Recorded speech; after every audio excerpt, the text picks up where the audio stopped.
Hello, ladies and gentlemen. Thank you for joining us this evening. If you are listening when this is uploaded to the internet, this is Sunday, May 2nd, and I am here with Dr. Jonathan Cook to talk about H.G. Wells's Tono-Bungay, which is a fun title of a book to say. Uh, I had never, I had encountered a lot of H.G. Wells over the past 5 or 6 years after neglecting him for so long, but I had never heard of Tono-Bungay until you brought it to my attention, Dr. Cook. And we were talking off camera just a little bit. It was a really fun adventure. So Yeah. I was just kind of curious, what put it on your radar? Why did you select it for this evening's conversation? Well, I think it's useful to remind ourselves that he was a pioneer of science fiction. He's famous for his science fiction novels, but and he's also well known for some of his nonfiction writing, like a study of history and an experiment in autobiography.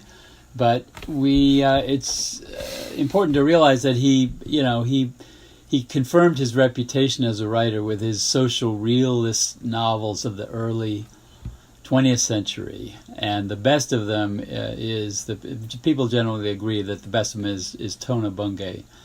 But he started writing Love and Mr. Lewisham in the early 20th century, and he wrote a sequence of novels of sort of lower middle class characters, all sort of roughly based on his own life.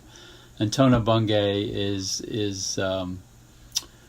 comes after Kipps and the History of Mr. Polly in 1909. And it's important to remember that the first decade of the 20th century, Wells was really the most famous writer in Britain, and a famous British writer generally. I mean, he's very much read in the U.S. as well. It just gives a good balance. If you want to know H.G. Wells, you have to read some of his realistic novels, and this is one of the. It's got some great humorous parts to it as well. He's a great comic writer when he wants to be, and some people compare him. They think of him as a successor to Dickens in terms of showing the struggles of the lower middle class and facing the changes of sort of late industrialism in England. Obviously he's nowhere near as prolific as in terms of fiction as Dickens, but he's in that tradition pretty much. Yeah, it was surprising to me. Everything that I had read of H.G. Wells prior to this had an element of the uncanny or the eerie in it, and maybe there are elements in this that are not immediately coming to mind, but it seemed to be different from War of the Worlds or the Time Machine or the door or the door in the wall. Yeah, I mean, right. The book he wrote just before this was science fiction, The War in the Air, imagining aerial warfare before really there certainly weren't any Air Force planes or anything. People were just beginning to fly, but he was imagining an air war of the future. So he was still cranking out stories about using that part of his brain that he used for science fiction and utopian and dystopian books. So did he is it like a does Wells go through like a neat uh chronological pattern of writing, like these were the sci-fi years, these were the realist years, No, these were the it's all mixed up together it's because all mixed up together. he made his name in 1895 with the Time Machine, and then he cranked out his classics. Invisible Man, War of the Worlds, The Island of Dr. Moreau, all at the end of the 19th century, and then he started writing these social realism novels, but he kept he was writing utopian fiction and then anti-utopian fiction as well. So I mean, it's amazing the amount he produced. If you look at his bibliography, it's pretty impressive. Yeah, And I've got on my list. he was turning out books every year, pretty much. Yeah. So that's a long career, you know. Yeah, I've got on my list. I just added to my list the the New World Order and Open Conspiracy, and I don't know. I don't even know Yeah, what he's you know. yeah, I guess those are geopolitical ones. yeah, yeah. He's you know, he became a kind of confidant of world leaders. I mean, he befriended Winston Churchill in the beginning of the 20th century, and they would communicate periodically. And you know, he was one of the few people who was able to interview Joseph Stalin when he went to Russia in, I think, 1934, and he talked to Roosevelt. You know, he wrote a book that sort of anticipated the invention of the atomic bomb. Yeah. Um, and you know, Leo, what is his name, Szilard, the Hungarian physicist, read it, and that kind of started wheel spinning in his head. So Wells kind of helped create the atomic bomb based on the book that he wrote about this imaginary weapon. His idea wasn't that this bomb would explode. I mean, he knew about, you know, uranium and radioactivity, and he knew the amazing amount of energy in matter, but it wasn't one explosion per se. It was the continuity of explosions. And this novel talks about how everyone, you know, we're going to have to give up war, because if we can destroy ourselves, obviously we don't want to fight any more wars. I think it's The World Yeah. Set Free, it's called. Yeah. Oh yeah, the world set free. And he pretty much predicted the moon landing with Man on the Moon, right? Yeah, It's almost like a perfect prediction. First Man on the Moon. Yeah, yeah, that's what it was. That's what it was. Yeah. So Yeah, I mean, you read him, and you know, it just opens your mind up if you can get into his you know, narratives of in that genre. I mean, I've never been a big sci-fi fan, but I can read his sci-fi and appreciate it, because he's still imbued with the values of you know, a typical Victorian novelist. Late Victorian novelist. there's also this great footage that they put on YouTube where he predicts the Second World War. Have you seen that? Oh yeah, yeah, right. Yeah, he was a few months off, right? Yeah. Yeah, he predicted in like January 1940, and it was, you know, September 1939 that the Nazis invaded Poland. Yeah. A prophet of our age, it seems. Yeah. Um, Well, he's yeah. always got books coming out. I mean, there's always biographies of Wells and of his science fiction, so he hasn't been neglected by you know, the scholarly or academic world. I think his readership is low, relatively low, except for the sci-fi books. So I think I noticed on YouTube there's really nothing about Tono-Bungay except a recorded versions of the novel. Yeah, I didn't even have a chance to look. I was so wrapped up in my own writing and trying to get this read for Yeah, today that I didn't even see what else was out there. It's good to know that we're breaking new ground again. It seems to be something that we do a lot here. Um, I, so you're probably thinking, anyone listening is thinking, what the hell is Tono-Bungay, right? I didn't. There's I actually didn't a know for rock. There's a rock band, Tono-Bungay. That's on YouTube. They've got recordings of their work. Yeah, you should tell the people what Tono-Bungay is, because I was like, I didn't realize what it was until I got halfway through the book. Well, it's a I think it's a intentionally, What isn't it? if Right? it's intentionally facetious name for some patent medicine. You know, patent medicines were huge throughout the 19th century. You could basically market anything as a health aid, and most of them had alcohol in them. So if you consume them, you would get a little tipsy and you think you felt better. But it was just utterly shameless marketing of all of these patent medicines throughout the century. If you look at old newspapers or magazines, the back pages are just filled with these, you know, Dr. Brandt's pills or Yeah. Mrs. So-and-so's, you know, magic beverage, elixir, Yeah. So it is the facetious name for a patent medicine that I think tono, gives you tones up your body. Bungay, I'm not sure. Bung, of course, is what you stop a beer barrel with.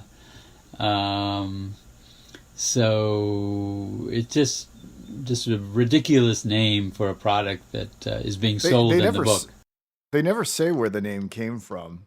Yeah, Uh, which I imagine there has to be a good story behind where Wells came up with that name because it is so much fun to say. yeah, It sells itself. It does sell the product. Get yeah. yourself a little Tono-Bungay.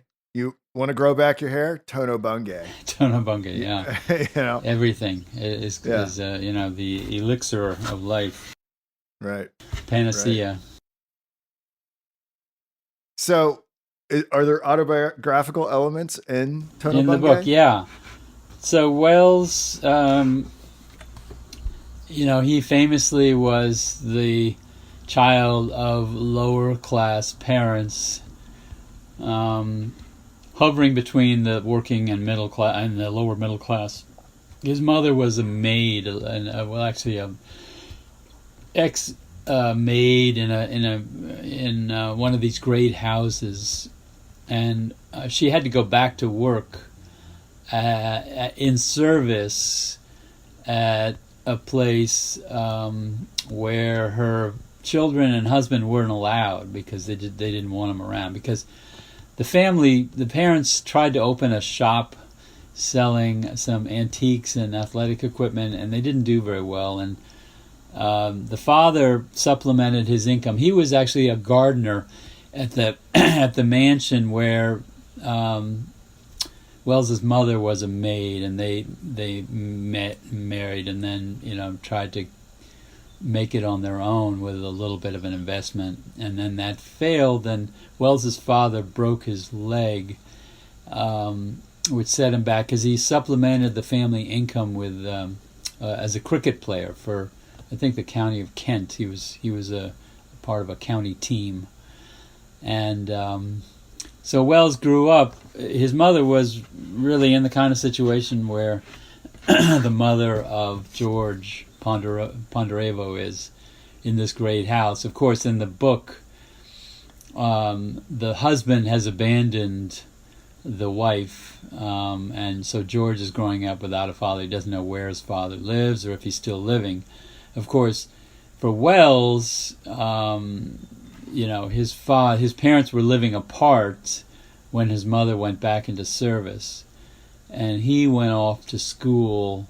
Well, first of all, after his schooling, he apprenticed in a draper's shop as a teenager, and I think you see that in George's, going to work with his cousin, and then eventually ending up helping out his uncle in his sort of pharmacy, where it all begins, the Tono-Bungay experiment. So in the novel, Wells sort of imagines that his counterpart George has no father,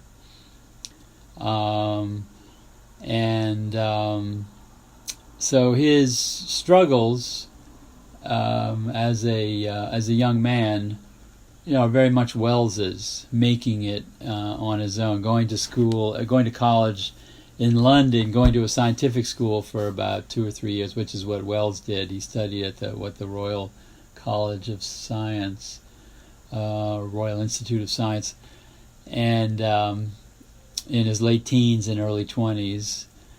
And then, of course, Wells, turned to writing.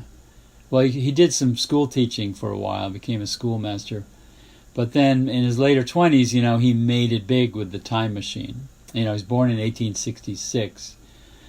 So 29 years old, The Time Machine comes out, and that sends him into fame and gradual fortune.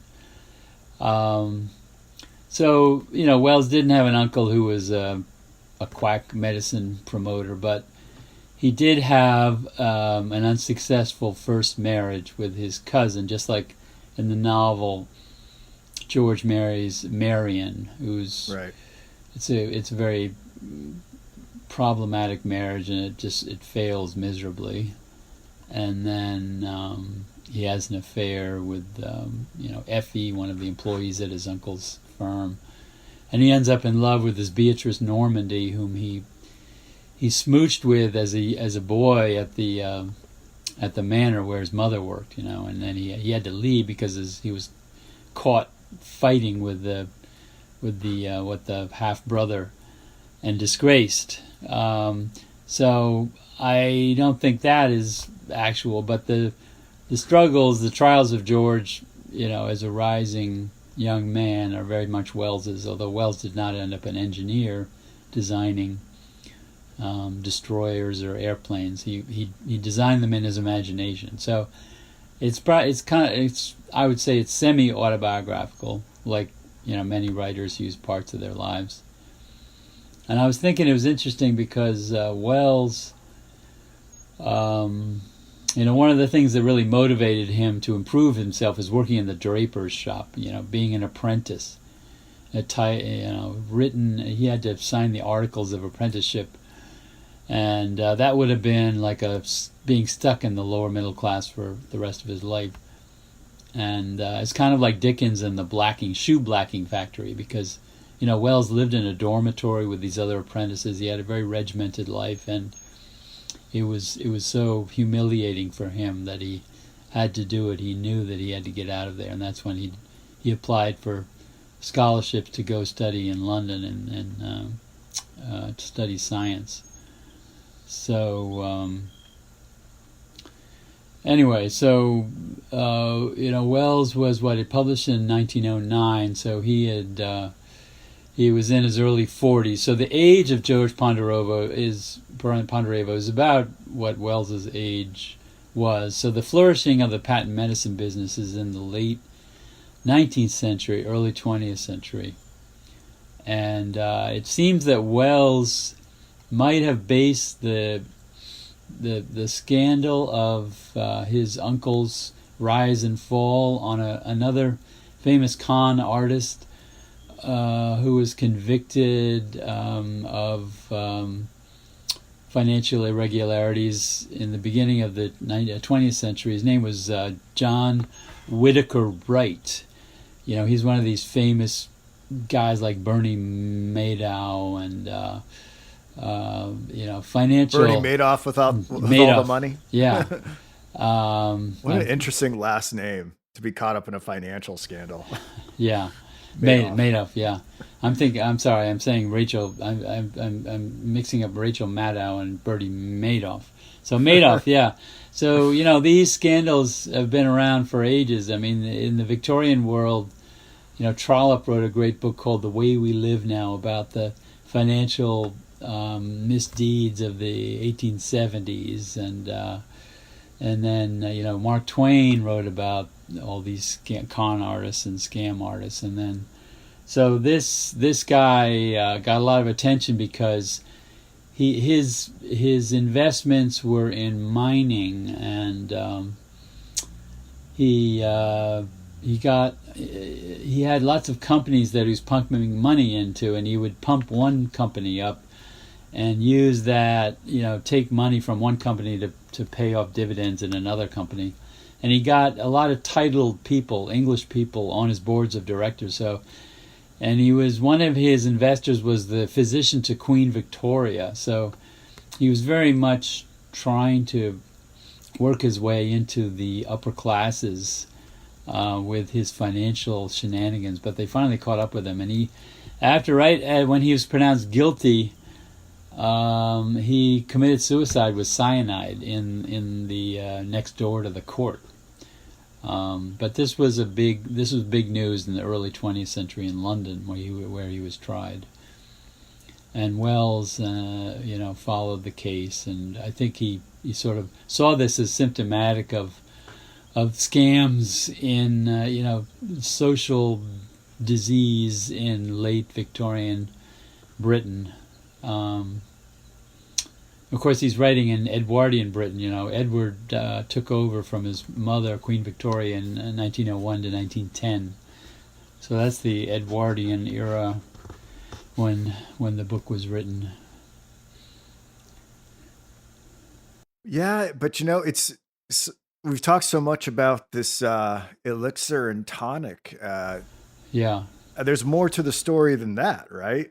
That does tap into the engineering mind of Wells, and I think this is the part where I got really excited about the book, where when he sets out to um, construct his flying machine. Oh yeah, yeah, Yeah, which I I mean, I'm trying to imagine what it was like.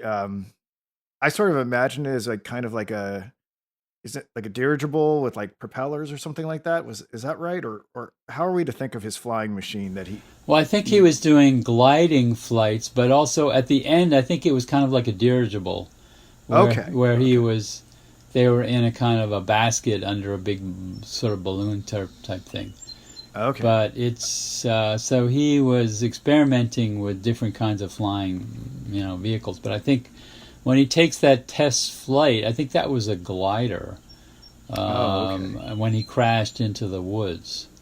okay. Um, but it'd be interesting to check exactly what was going on in 1908, 1907, 8, 9.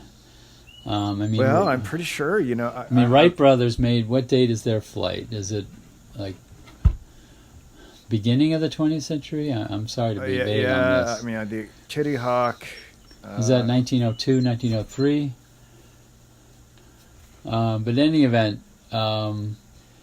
yeah. I mean, George Ponderevo. He's very skeptical about his uncle's product, but he joins in and benefits financially from its success. But he's using his income to be a scientist. Halfway right. through the book, he decides he wants to kind of put some distance between himself and his uncle, and so that's when he becomes a sort of inventor and a engineer and experimenter with early flight. Yeah, it was 1902. That 1902 was the Kitty Hawk. yeah. Yeah. I I'm So there trying have been flights at this point. Not much. They hadn't really flown that far. I think by 1908. Of yeah, course. I'm just quickly looking about when dirigibles were invented, about 1900. Yeah. Um, yeah, there's some interesting, you can find some old interesting footage I was watching a tour of Chicago Yeah. from one of these airships that Uh was huh. from it might have been 1908 or something like that. I mean, these things, people really got around in these Yeah. zeppelins and these dirigibles. I don't think we understand that enough. I think there's so many people who have the Hindenburg catastrophe in mind, Yeah. and but this was I'm not some expert on it, but I mean, it was kind of a part of Yeah. people's lives Well, the first couple first flights decades. were the late 18th century. They were going up over Paris, the Blériot brothers. So, and they did aerial reconnaissance in the Civil War, didn't they, with balloons? Uh, I think you're right. I yeah, think you're right. Yeah, but it really I think you're right. wasn't that well developed, I guess. So, Yeah, no, no. so Now, yeah, now I'm yeah, yeah, now I'm on blimp history, so I need to get out of this rabbit yeah, hole and get back into H.G. Wells. Looks like it goes further back than I previously stated. Um, but I'll let our listeners dig into that. Um, I mean, there's some other really fascinating parts of the novel as well. I don't know how much we want to talk about them. There's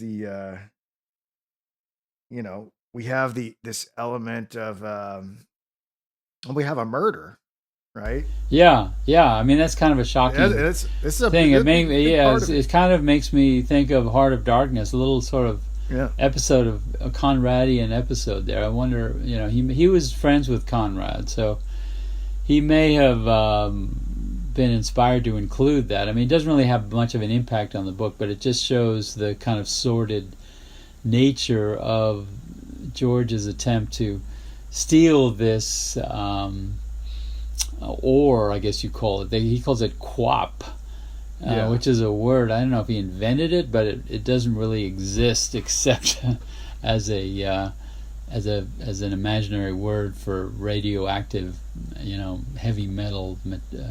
I think he thought of it as sort of a muddy deposit. So yeah, that's towards the end of the book. He's trying to retrieve his uncle's fortunes by getting a load of this in a boat, in a ship, which will be marketable because of the metals in it, these rare metals. I mean, it's kind of like today the stuff that goes in every cell phone and computer, some of the canadium or cesium or I don't know what. I think lithium. Lithium is probably pretty rare, but this is a deposit that exists only, as far as people know, in this coastal area of Western Africa. And George goes down there with a ship, and it's illegal to try to take this away, and there are people observing, and they are noticed when they're shoveling this stuff into the ship. And of course the men are suffering from blisters and basically radiation sickness, I guess. But none of them, they don't die. But George sees a local African man who discovers them and shoots him, so he doesn't give away the game. So I think it just shows the callousness of the imperial project, when they were just going and taking chunks of African resources. Conrad made that famous, of course. Does this connect to it being in the category of the Condition of England novel, or is that something totally Condition different? of England. Well, yeah, that actually, it's a term. I mean, it really. I was reading up on it. It's more.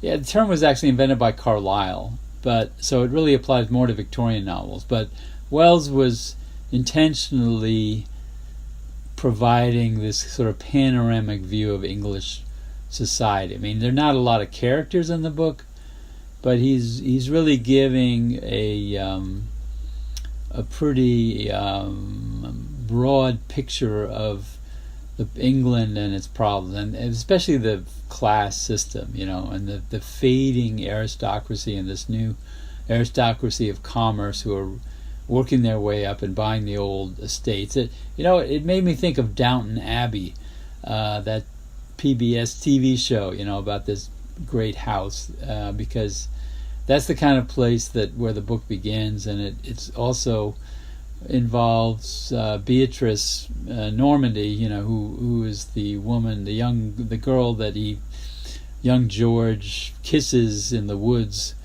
and then meets up with later on in life and falls in love with and wants to marry. But she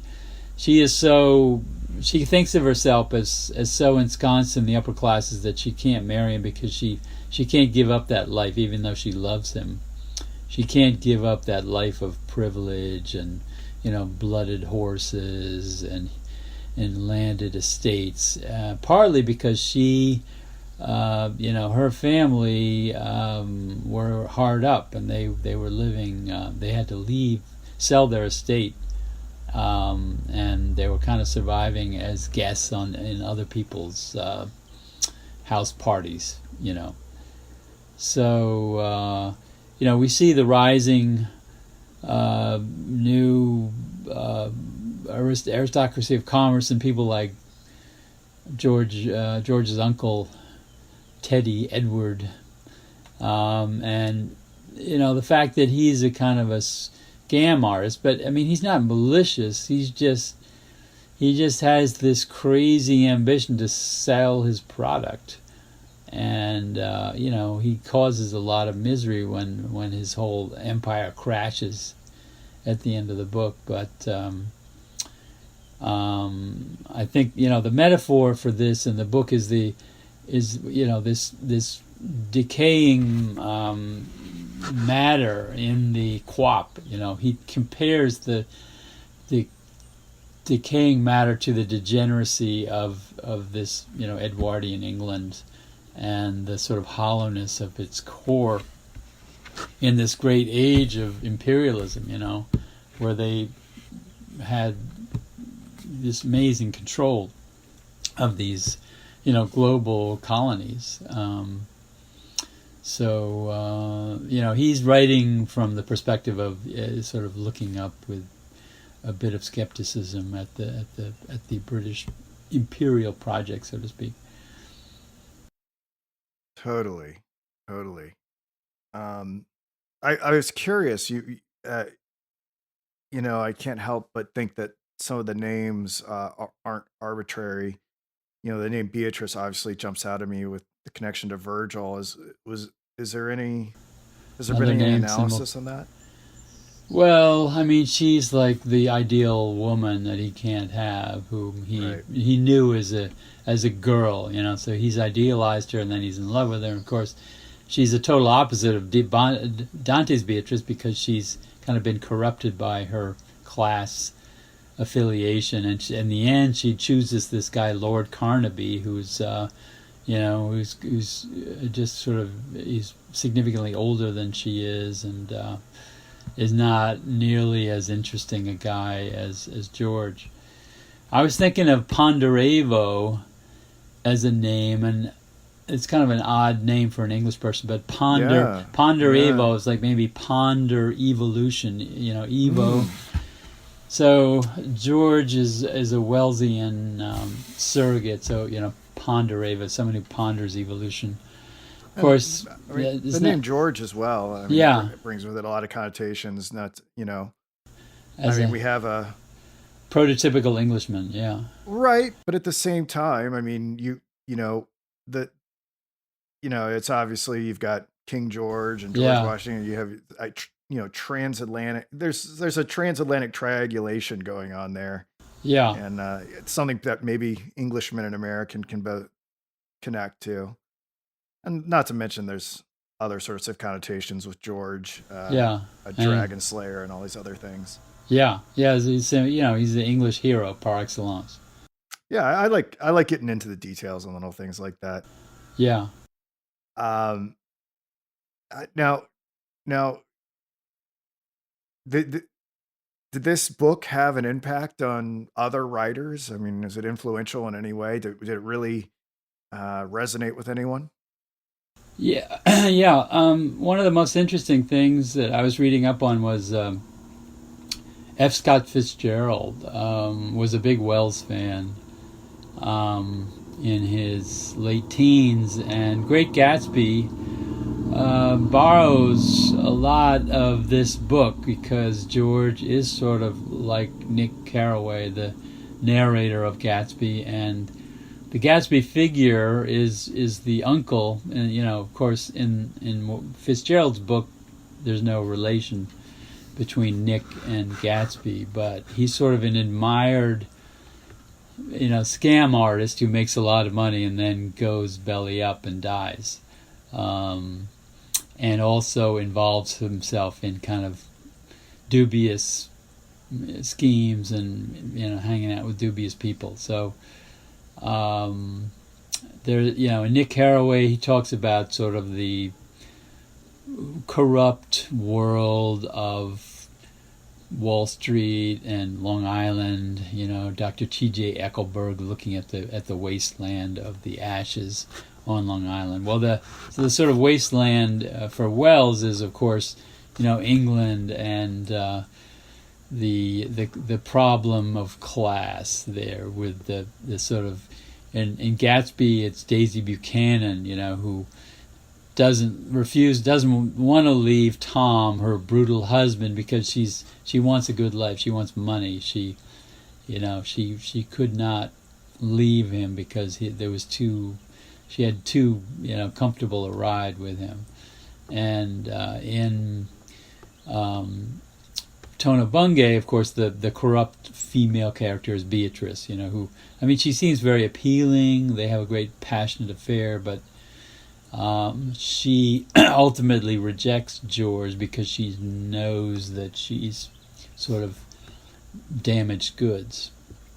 So, I mean, Gatsby includes a lot of influences from a lot of different places. The other thing about Gatsby, at the end, that retrospective tone at the very last paragraph, I think borrows from the end of Tono-Bungay when the narrator, George, is taking a trial run with this destroyer that he's helped design down the Thames, and he's describing the history of England in what the shoreline along the Thames looks like. So he's going from up the river.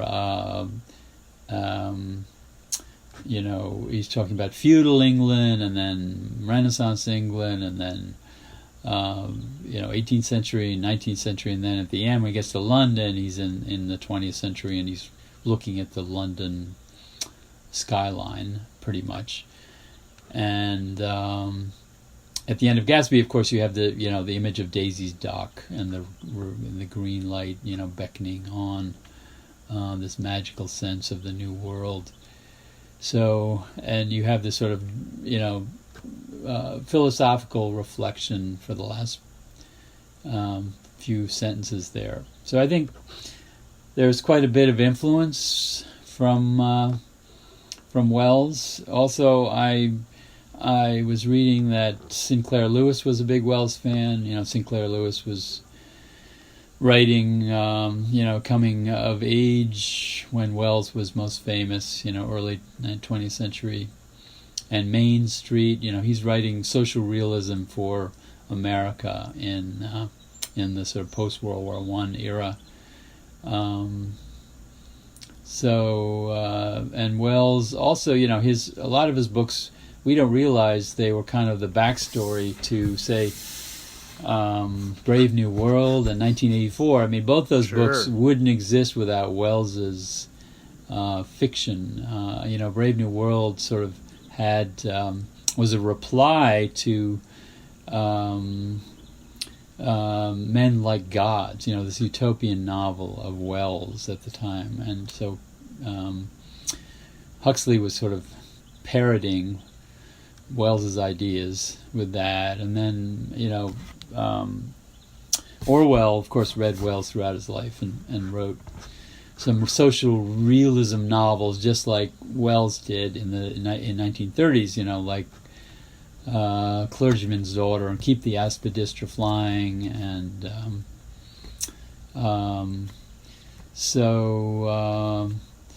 he had an impact. He got into a famous dispute, though, with Henry James. This was actually a little bit before he wrote this book, when Wells was, they knew each other. I mean, there was an amazing collection of writers at this point down in southern England, Conrad, Wells, James, all living down in Kent, in that area, southern England. But Wells and James got into a sort of dispute about the novel. And, James's novel was, of course, very cerebral, very, as an aesthetic artifact. It reflects consciousness. And Wells, of course, was talking about the novel as a vehicle for ideas and social representation. And a lot of people think that James had, the better side of the argument, but of course, if you pick up late James, it's almost unreadable. So the examples of the novels, the kind of novel that he was championing is really hard to get into, like the Golden Bowl or the Wings of the Dove. I don't know, but Wells, on the other hand, is a little bit sloppy with some of his ideas are sort of goofy, and his plots sometimes meander a bit, but at his best, he's an amazing writer. So yeah. Well, there was something a theme that came up in this novel that we haven't discussed yet that kind of struck me is there seems to be this ever-present fantasy about socialism or becoming a socialist. Yeah. It seems like something worth addressing, right? I mean, yeah, well, it's a big part of his identity. Like he's trying to embrace it. Yeah. Musing on it. I guess, what do you think Wells was was Well, Wells joined the trying to Fabian accomplish? Society. You know, the Webbs. They were the leading movement for socialism. Of course, in William Morris, this was sort of a genteel kind of socialism. It wasn't. It had nothing to do with Marxism and the communist parties that were forming in different parts of the world. But I mean, I think it was basically just a recognition of the incredible disparity in wealth and the ravages of industrialism that created these. London had thousands of poor people living on the streets, in the early 20th century, just droves and droves of homeless people in London. And Jack London wrote a great book about that population called People of the Abyss. So I think it was just a recognition that there's something fundamentally wrong with the capitalist system that was just enriching the few and impoverishing the many. I mean, there was a little the middle class was improving and broadening, but it wasn't. There was still leaving behind many people, and I think people like Wells were just reacting to what they saw around them. Shaw. I mean, all these writers were attuned to this social element. George Gissing was another person who wrote about poverty and whatnot. So, but he later wrote a satire on the Webbs, Beatrice and Sidney Webb. They were famous, the most famous socialists in England, called the New Machiavelli. I haven't read it, but he's spoofing them. So okay. Wells had a formidable, he had a sort of nasty comic sting to him. He wrote a very funny short novel about Henry James called Boone. I mean, it's hilarious, but it's kind of mean put down about James and his literary style. He has this image of a rhinoceros trying to push a pea into the corner of a room as comparable to Henry James's literary style. Well, I'm sure the rivalry was good for both in terms of book sales. Yeah. Nothing like a beef to hype up each other, Yeah. I mean, it works in wrestling. I think it works pretty much in every aspect of life. That's interesting. I had no idea that he was part of the Fabian Society. That's something I'll have to dig into. Yeah. And we talked a little bit about how the styles in which Wells writes, whether it's sci-fi or realist, it's all kind of mashed together. But I was wondering if you could say anything else about Tono-Bungay's overall position in his literary oeuvre. Yeah. I think it's generally recognized as his best, most readable, realistic novel. Wells, I mean, he's not a big name in 20th century English survey courses. I mean, I think people think of his science fiction like The Time Machine as the most important work that he did. But, I mean, if you really get into the history of the English novel, you really have to, grapple with his work. I think just lots of people just discover him on their own and just become fascinated by what he accomplished. And I don't think many people can make it through all his work, but he is just a really important figure. Also because of the politics of the early 20th century. I mean, he wrote 2 books about the rise of fascism. I mean, novels about fascist leaders coming to power. And he wrote dystopian fiction. So he certainly has anticipated, in some ways where we are today. On my list of books to read and check out, I have the Plattner story. Have you read that one? No, I don't yeah, know anything about it. yeah, I was doing some research and I was like, yeah, I think this is relevant to what I'm working on. yeah. Well, you just have to dig into his bibliography. Yeah, for real, for real. Well, I think we've covered a good amount of terrain here. Is there anything you would want to say in closing? Do we hit everything we wanted to accomplish? Uh, yeah, I think we did. I mean, what we left out a little bit about the story of the novel, the three women he has relationships with, Oh, I and yeah. the marriage that he has with Marion. It's really fascinating section of the book, where he's fallen in love with this woman. He's desperate to, he thinks she's beautiful. He wants to, have sex with her. But of course, this is Victorian England, and she won't really let him touch her. I mean, she's flattered by the attention, but her obsession with all the, the rules and etiquette of, male behavior and putting off the marriage as long as she can.